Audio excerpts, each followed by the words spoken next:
교독으로 읽도록 하겠습니다. 제가 먼저 읽겠습니다. 이에 빌라도가 다시 관정에 들어가 예수를 불러 이르되 네가 유대인의 왕이냐?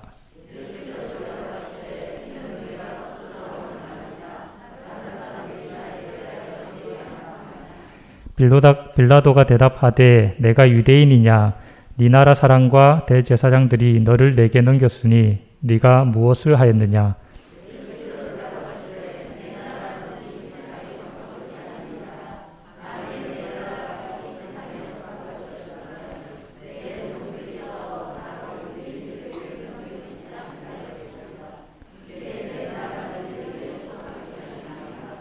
빌라도가 이르되 그러면 네가 왕이 아니냐?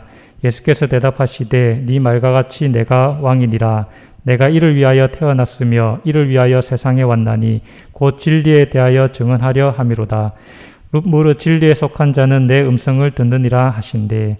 빌라도가 이르되 진리가 무엇이냐 하더라. 아멘.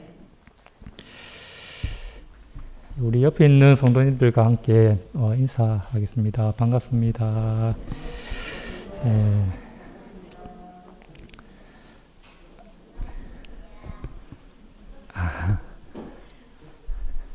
잘 지내십니까? 예, 날씨가 추워져서 지금 좀 바깥에 다니기가 좀 그렇긴 한데 어떻게 가을이 지나가는 걸 느끼고 계십니까? 예, 너무 이게 코로나 때문에 또 움츠려들어서 이 밖에 경치도 좋고 너무 아름다운 풍경들이 있는데 그걸 놓치고 지나가기가 참 쉬운 것 같습니다.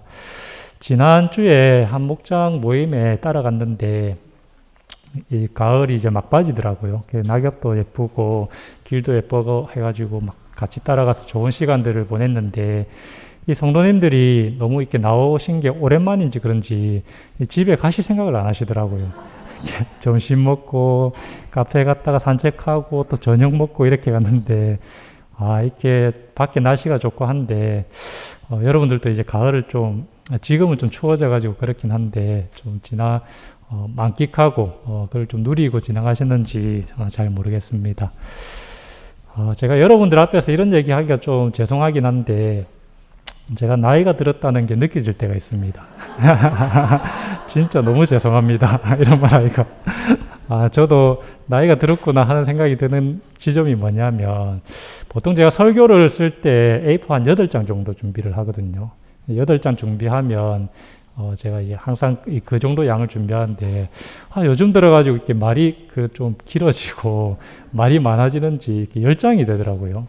그래서 이게 내가 나이가 들어가나 왜 이렇게 말이 점점 많아지지 이런 생각이 좀 들기는 한데 오늘도 좀 걱정입니다. 그래서 10장 정도를 준비했는데 여러분들 이제 집중 잘 하시고 잘 들었으면 좋겠습니다. 네, 감사합니다. 오늘 이야기는 우리가 잘 아는 이야기입니다. 제가 그 이야기를 간략하게 전체적으로 내용을 한번 소개해드리면 내용이 이렇습니다. 유대 사람들이 이 대제사장 가야바의 집에서 이 관정이라고 표현되어 있는데 이 빌라도가 있는 곳으로 예수님을 끌고 갔습니다. 이때는 새벽이었다고 합니다. 빌라도가 사람들이 왔으니까 나와서 그들에게 물었습니다. 그리고 예수님을 끌고 왔으니까 물었습니다. 이 사람을 무슨 일로 고소하는 거요? 이렇게 물었습니다. 그들이 빌라도에게 이렇게 대답했습니다. 이 사람이 당연히 악한 일을 했으니까 당신에게 데리고 왔습니다. 이렇게 얘기했습니다. 하지만 빌라도는 이 예수님의 일에 관여하고 싶지가 않았습니다. 그래서 이렇게 말했습니다. 그를 데리고 가서 유대인의 법대로 처리해라. 이렇게 얘기했습니다. 하지만 유대 사람들은 이를 거부하면서 뭐라고 얘기하냐면 우리에게는 죽일 권한이 없습니다. 이렇게 얘기합니다. 이게 어떤 마음입니까? 예수님을 죽이고 싶은 겁니다. 예수님을 죽이고 싶은데 자기들에게는 죽일 권한이 없으니까 당신에게 데려왔습니다. 이렇게 말을 하는 겁니다. 예수님을 죽이려고 하는 이 유대 사람들의 의지를 확인해서 이 빌라도는 할 수 없이 다시 이 관정으로 들어갔습니다. 그 안에 예수님이 계셨는데 예수님께 물었습니다. 네가 유대인의 왕이냐? 근데 예수님께서는 이 빌라도의 물음에 대답하시지 않고 도리어 반문하셨습니다. 네가 그렇게 물어보는 그 말이 네 생각이냐? 아니면 바깥에 있는 저 사람들이 하는 말이냐? 이렇게 물었습니다. 그런데 빌라도는 이 예수님이 왜 자기 생각을 물어보는지 너무 이해가 안 되었습니다. 왜냐하면 자기는 유대인도 아니고 그냥 예수님이 유대인의 왕이라고 해서 이 사람들이 끌고 왔는데 자기는 이 일과 아무 상관이 없기 때문에 왜 내 생각을 물어보는 거지 이해가 안 되었습니다. 그래서 빌라도는 예수님께 이렇게 말했습니다. 내가 유대인이란 말이냐? 나 유대인이 아니다. 나랑 상관없다. 이렇게 이야기를 하는 겁니다. 그리고 너의 동족과 대제사장들이 너를 나에게 끌고 왔기 때문에 내가 재판관으로서 이것저것 신문하려고 물어보는 거다. 이렇게 이야기를 합니다. 무슨 일을 저질렀느냐? 이렇게 물어봅니다. 그때 예수님께서 대답하셨습니다. 내 나라는 이 세상에 속한 것이 아니다.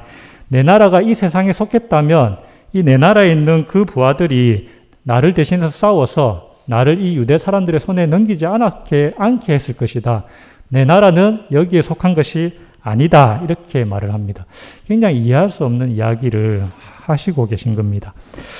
근데 유대인인데 유대인이 아니다. 유대인처럼 보이는데 내 나라는 여기에 속한 것이 아니다. 이 이야기가 빌라도는 이해가 되지 않았습니다. 그래서 신문을 계속 이어갔습니다.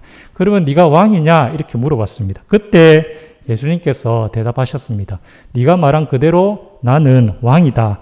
나는 진리를 증언하려고 태어났고 진리를 증언하려고 이 세상에 왔다. 진리에 속한 사람은 누구나 나의 음성을 듣는다. 정말 이해하기 힘든 말을 계속 이어가고 계신 겁니다. 그리고 빌라도가 예수님께 물었습니다. 오늘 마지막 구절인데 진리가 무엇이냐? 이렇게 물었습니다. 이게 오늘 우리가 읽은 본문의 이야기 전부입니다.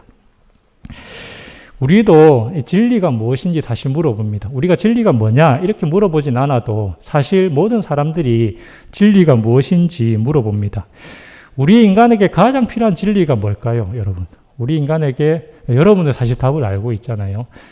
당연히 예수님이시라고 말을 하시겠지만 우리에게 필요한 진리가 뭘까? 주식 정보일까? 아니면 부동산 정보일까?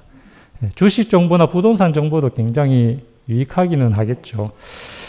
사람들의 지식은 날로 고차원이 되어가는 것 같습니다. 특히 사람들의 돈 버는 지식은 굉장히 발전해서 저 같은 사람은 감히 상상하기도 힘든 그런 방법들이 많이 있는 것 같습니다. 정보만 있으면 수백억, 수천억도 너무나 쉽게 벌어버리는 그런 세상이 되어버린 것 같습니다. 또 과학기술적인 지식도 굉장히 발전했습니다. 여러분 요즘에 나오는 자동차들이 얼마나 대단한 줄 아십니까? 저도 최근에 알게 되었는데 이 자동차 기술이 너무 발전해가지고 이 차선을 너무 저만 몰랐던 건지 모르겠는데 차선이 이렇게 벗어나면 자동으로 잡아줍니다. 다 아십니까? 저 너무 놀래가지고 와 이게 자동으로 이렇게 차선에 이렇게 벗어나면 자동으로 잡아주고 또 차간 거리 있잖아요. 앞차간 거리 그것도 달리는 그 속도를 조절해가지고 자동으로 잡아주더라고요. 그리고 고속도로에 딱 타면 이 악셀을 밟지 않아도 이 차가 일정한 속도를 유지할 수 있도록 해주는 그런 기능도 있습니다. 다 아셨습니까? 예, 저만 몰랐습니까? 너무 이 자동차가 이렇게 좋아졌나 싶을 정도로 너무나도 이 지식이나 이 과학적인 기술이나 이런 것들이 굉장히 발전했다는 생각이 들었습니다. 그런데 이렇게 경제적인 지식도 막 늘어나고 있고 이 과학기술적인 지식도 막 이렇게 발전하고 있는데 왜 이 세상에는 여전히 이 자살하는 사람들이 많고 오히려 이 자살률이 늘어가는 걸까? 오히려 우울증에 걸린 사람들이 왜 이렇게 많아지는 걸까? 우리의 삶은 너무나도 편리해지고 또 풍요로워져 가는데 왜 우리의 마음들은 이렇게 공허해지고 피폐해져 가는 걸까? 저는 여기에 우리가 오늘 우리가 궁극적인 진리를 알아야 되는 이유가 있다고 생각을 합니다. 우리는 사실 경제적인 지식으로 편리하고 풍요롭게 살 수는 있겠지만 그걸로 다 살아갈 수는 없는 겁니다. 우리가 과학기술적인 지식으로 우리가 편리해지고 편안한 삶을 살 수는 있겠지만 우리가 그것으로 다 살아갈 수는 없는 겁니다. 우리에게 필요한 것은 우리를 구원하는 진리가 필요한 것입니다. 우리를 구원하는 진리가 필요하다는 것입니다. 그런데 우리를 구원하는 진리 이게 뭘까? 여기에 대해서 오늘 우리 본문을 통해서 함께 나누어 보려고 합니다. 이 세 가지로 준비했습니다. 우리는 우리에게 구원을 가져다 주는 진리, 이것이 무엇인지 알아야 되는데 이 구원을 가져다 진리가 무엇인지에 대해서 성경이 말을 해주고 있습니다. 우리가 첫 번째는 예수님께서 진리시다. 이것입니다. 예수님께서 진리시다.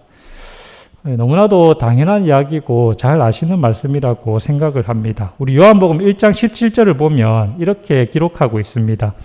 율법은 모세로 말미암아 주어진 것이요 은혜와 진리는 예수 그리스도로 말미암아 온 것이라.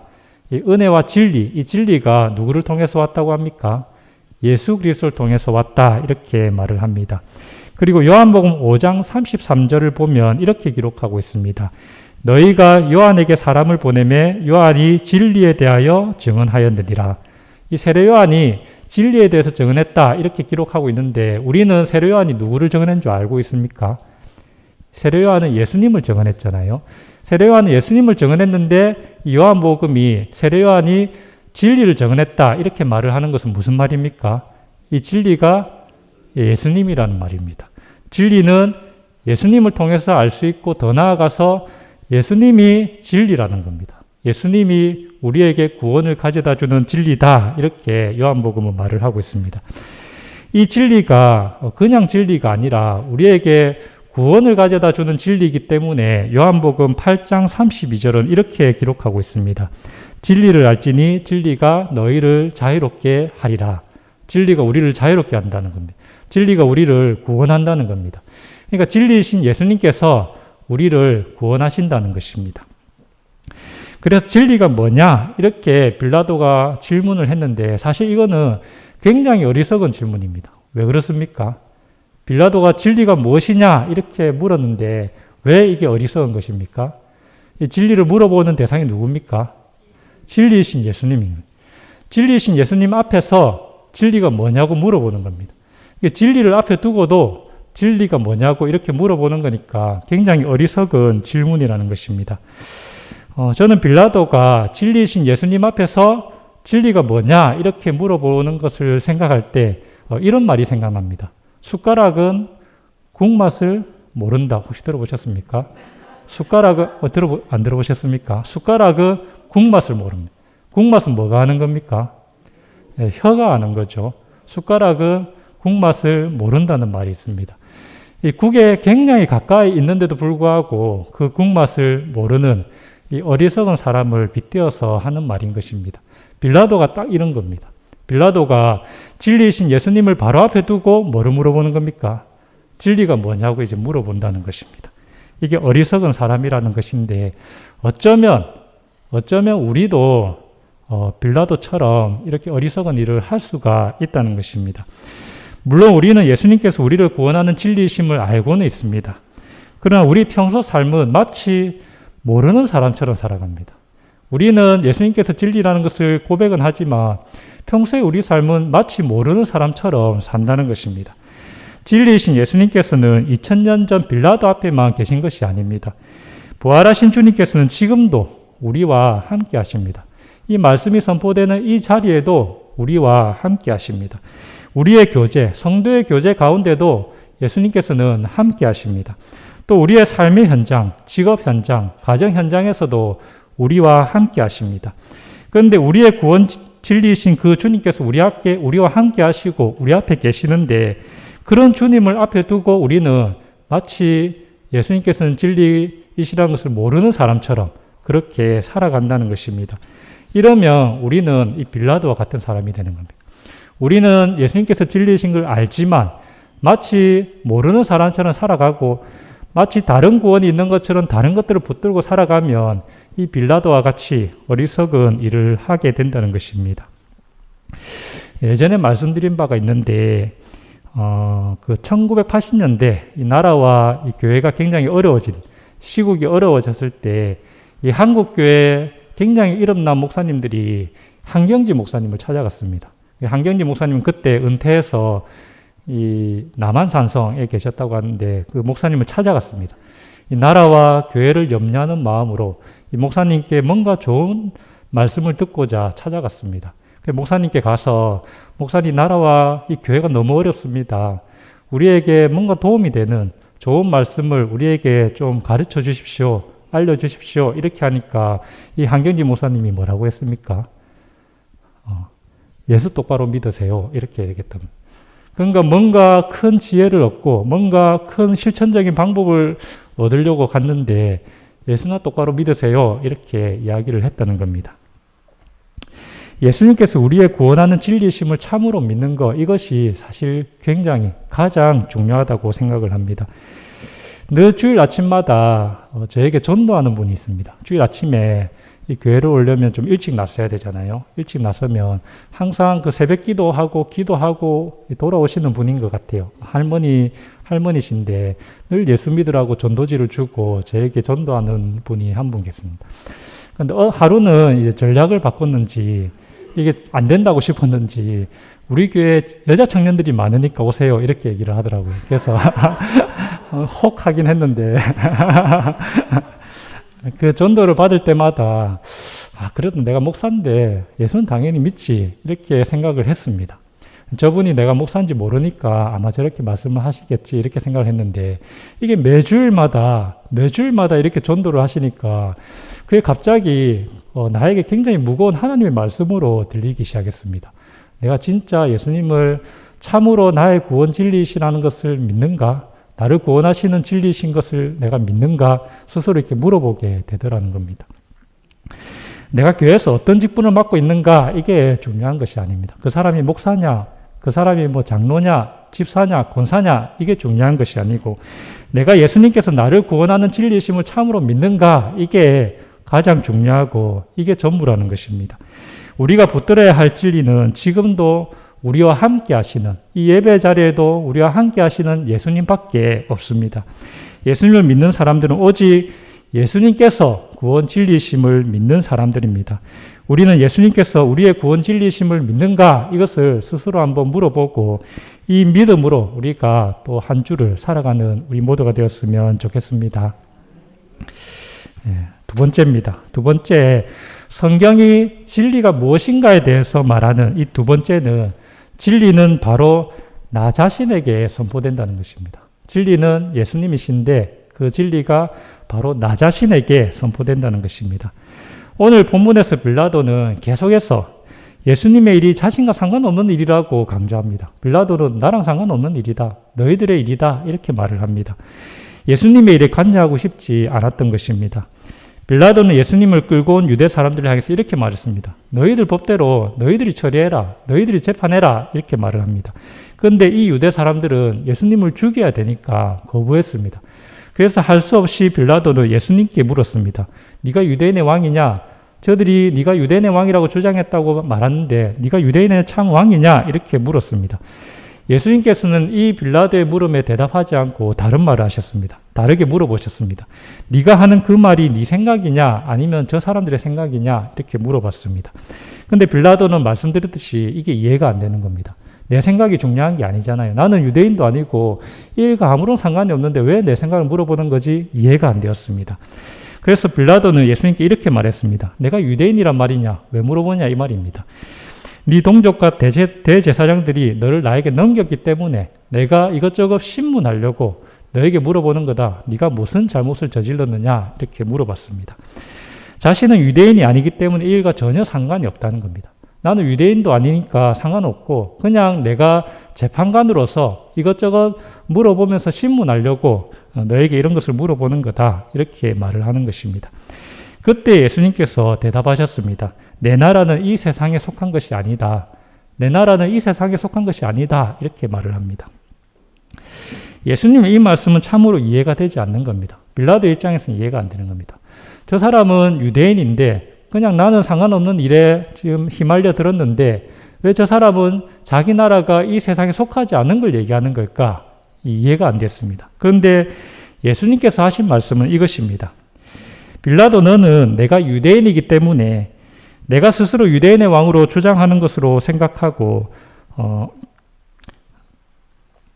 그래서 내 나라는 네가 유대인이기 때문에 내가 스스로 유대인의 왕으로 주장하는 것을 생각하고 내 일이 너와 상관이 없다 이렇게 말을 하는데 사실 내 나라는 이 세상에 속한 것이 아니다.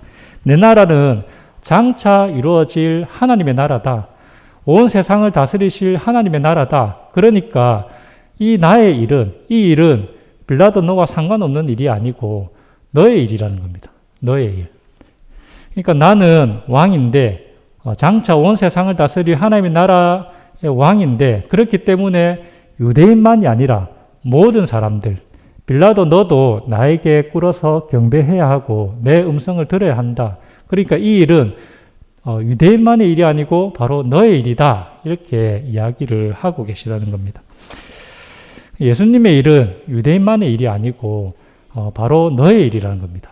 그리고 나의 음성은 유대인만 들어야 되는 것이 아니고 모든 사람이 들어야 하고 빌라도 너도 그 음성을 들어야 한다는 것입니다. 이게 예수님이 왕이다 이렇게 말씀하실 때 이야기하는 것입니다. 많은 신앙인이 하나님의 말씀을 듣지 않습니다. 왜 그렇습니까? 여러 가지 이유가 있겠지만 저는 무엇보다 하나님의 말씀이 자기 자신에게 선포되는 말씀이라고 생각하지 않기 때문이라고 생각합니다. 하나님의 말씀은 그냥 저 집사에게 그리고 저 권사에게 저 장로에게 선포되는 거지 나 자신에게 선포되는 것은 아니라는 것입니다. 아이고 오늘 설교는 저 권사가 들어야 되는데 하필 저 권사가 왜 안 왔나 뭐 이렇게 생각한다는 거예요. 이 말씀은 저 집사가 들어야 되는데 왜 저 집사가 오늘 안 왔을까 막 이렇게 생각하는. 그런데 하나님의 말씀은 그렇게 들으면 안 된다는 것입니다.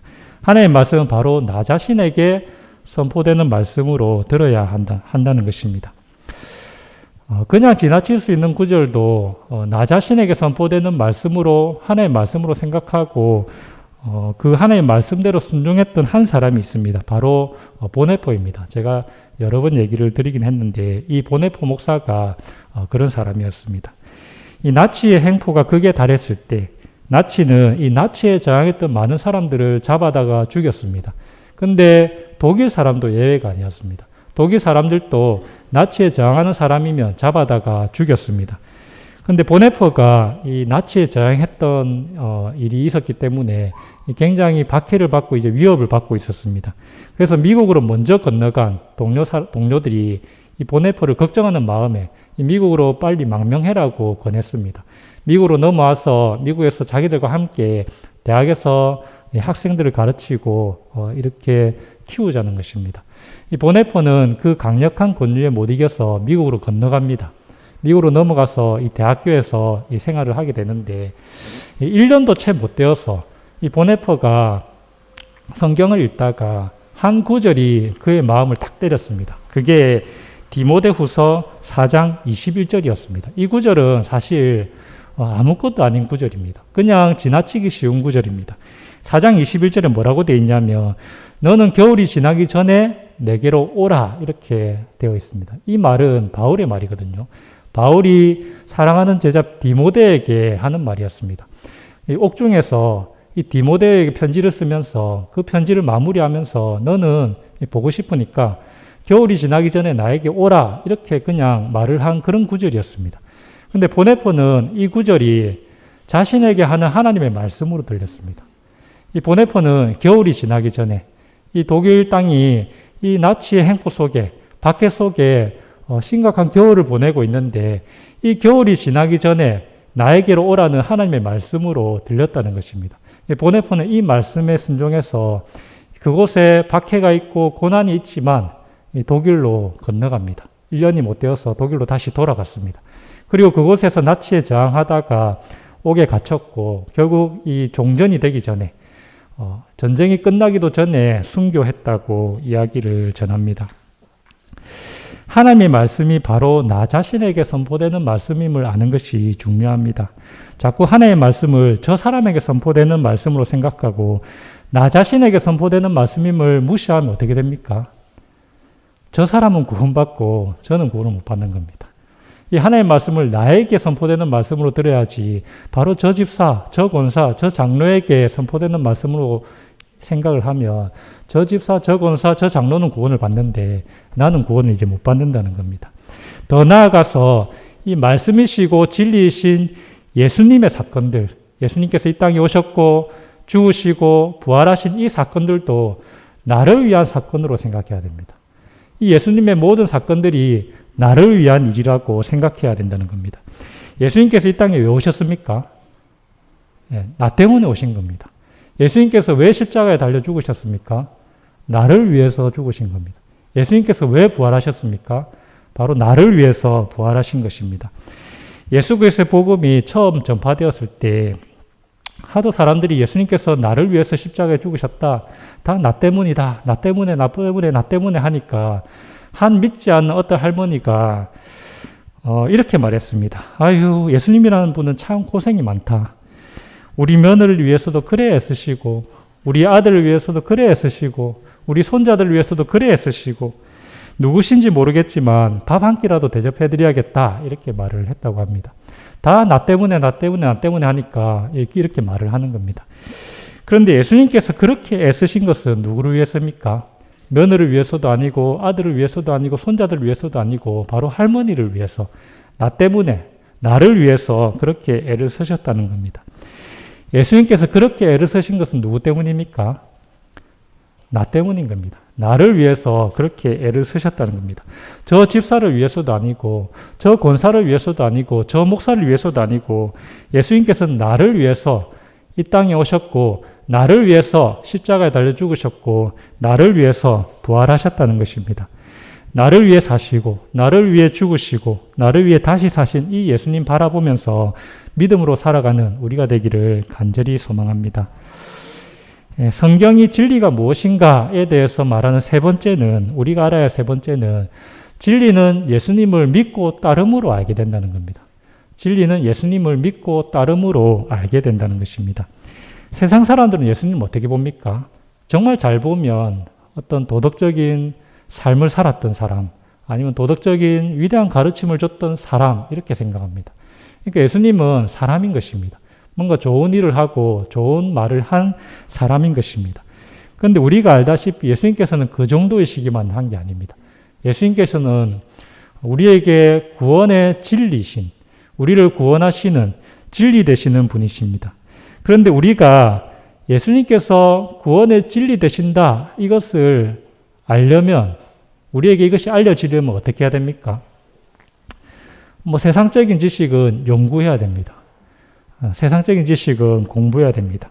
그런데 예수님께서 우리의 진리 되신다, 이 진리는 우리에게 어떻게 알려지냐면 예수님께서 알려주셔야 됩니다.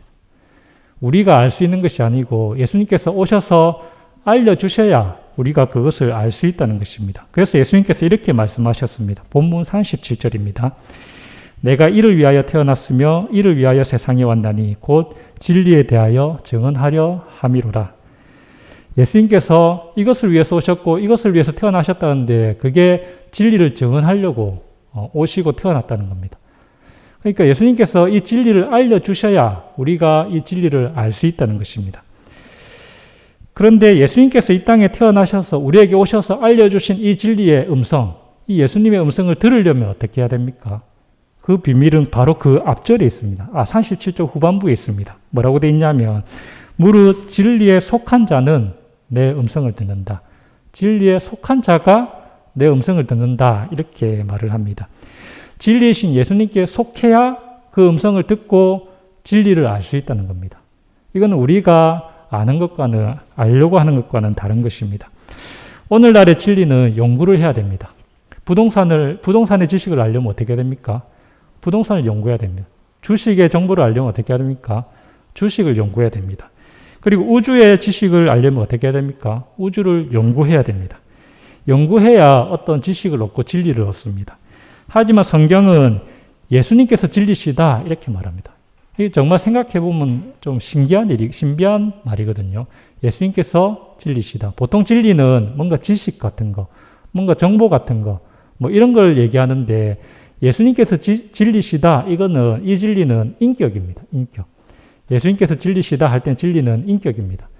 그래서 부동산은 연구해야 되고, 주식은 연구해야 되고, 우주도 다 연구해야 되고, 과학도 다 연구해야 되는데, 이 인격은 어떻습니까? 여러분들이 정시경 목사 알려면 어떻게 해야 됩니까? 집에 가서 책을 열고 연구해야 됩니까? 정시경 목사를 알려면 만나서 대화도 하고 같이 시간을 보내야 정시경 목사라는 사람을 알 수 있다는 겁니다. 예수님께서 진리시다 할 때 이 진리는 인격이시기 때문에 만나야 되는 겁니다. 예수님을 만나야 되고 예수님과 대화도 해야 되고 예수님과 관계를 맺어야 우리가 예수님을 알 수 있다는 것입니다. 그래서 우리가 연구해서 아는 지식과 다르다는 것입니다. 그렇다면 우리가 예수님께서 진리이신 것을 우리가 알려면 예수님과 만나고 관계를 맺어야 되는데 그 관계 맺는 방법을 예수님께서 가르쳐 주셨습니다. 두 가지인데 믿음이고 순종입니다. 근데 사실 이 두 개가 다른 말이 아닙니다. 믿음과 순종은 똑같은 말입니다. 요한복음 10장 26절에서 27절을 보면 예수님께서 자신을 돌로 치려 하는 유대인들을 향해서 이렇게 말씀하십니다. 너희가 내 양이 아니므로 믿지 아니하는도다. 내 양은 내 음성을 들으며 나는 그들을 알며 그들은 나를 따르느니라. 우리는 진리이신 예수님을 믿고 따름으로써 우리의 목자 되신 예수님을 알게 된다는 것입니다. 믿고 따를 때 예수님을 알게 된다는 것입니다. 지금은 코로나로 인해서 여행 가기가 참 힘들어졌지만 언젠가 이게 다 풀려서 여러분들이 여행 가는 날이 왔을 때 어떤 사막이 있는 지역으로 여행을 갔다고 생각을 해봅시다. 그런데 이 위험한 사막을 지나게 될 때 가장 중요한 게 뭡니까? 이 사막에 딱 도착했을 때 이 사막을 지나려면 제일 중요한 게 뭘까요? 여러 가지가 있겠죠. 답은 사실 여러 가지인데 제가 원하는 답은 말을 잘 들어야 됩니다. 그 인솔자의 말을 잘 들어야 여러분들이 그 사막을 지날 때 죽지 않고 지나갈 수가 있는데 이 말을 안 듣고 인솔자가 너무 똑바로 지나가지 않고 자꾸 돌아가는 것 같고 뭔가 멀리 가는 것 같고 막 이래서 자기 마음대로 갔다고 합시다. 그러면 어떻게 됩니까? 굉장히 큰 위험에 처하게 되겠죠. 굉장히 큰 위험에 처하게 될 겁니다. 그런데 인솔자의 말을 잘 듣고 끝까지 간 사람들은 무사히 도착할 수가 있는 겁니다. 왜 돌아가는 것 같고 뭔가 똑바로 가지 않는 것 같은데도 무사히 도착할 수 있느냐? 그거는 인솔자가 인도하는 그 길에 오아시스가 있고 마실 것이 있고 쉴 곳이 있다는 것입니다. 예수님의 길을 간다, 예수님의 길을 따른다 할 때도 사실 똑같은 것 같습니다. 예수님께서는 우리가 평안한 길, 그런 길로 갔으면 좋겠지만 어디로 가십니까? 십자가의 길로 가는 겁니다. 예수님께서는 자꾸 십자가의 길로 가시는데 자기를 따라오라는 겁니다. 예수님께서 십자가의 길을 가실 때 뭔가 고난이 찾아오고 위협이 찾아오고 어려움이 찾아올 때 우리가 의심스러울 수도 있습니다. 예수님께서 우리의 구원 되시는 진리라고 하시는데 참 예수님께서 우리의 구원 진리가 맞으실까? 이렇게 의심이 될 수가 있습니다. 특히 십자가의 길을 막 걸어갈 때 그런 의심이 들 수가 있습니다. 그래서 제자들도 의심을 했고 예수님을 배반했던 적도 있습니다. 그런데 예수님께서 가시는 그 십자가의 길이 의심스러웠지만 끝까지 따라갈 때 그 뒤에 뭐가 있습니까? 부활이 있는 겁니다. 생명이 있는 겁니다. 예수님의 그 십자가의 길을 끝까지 따라갔을 때 그 부활을 경험하고 생명을 경험할 수 있다는 것입니다.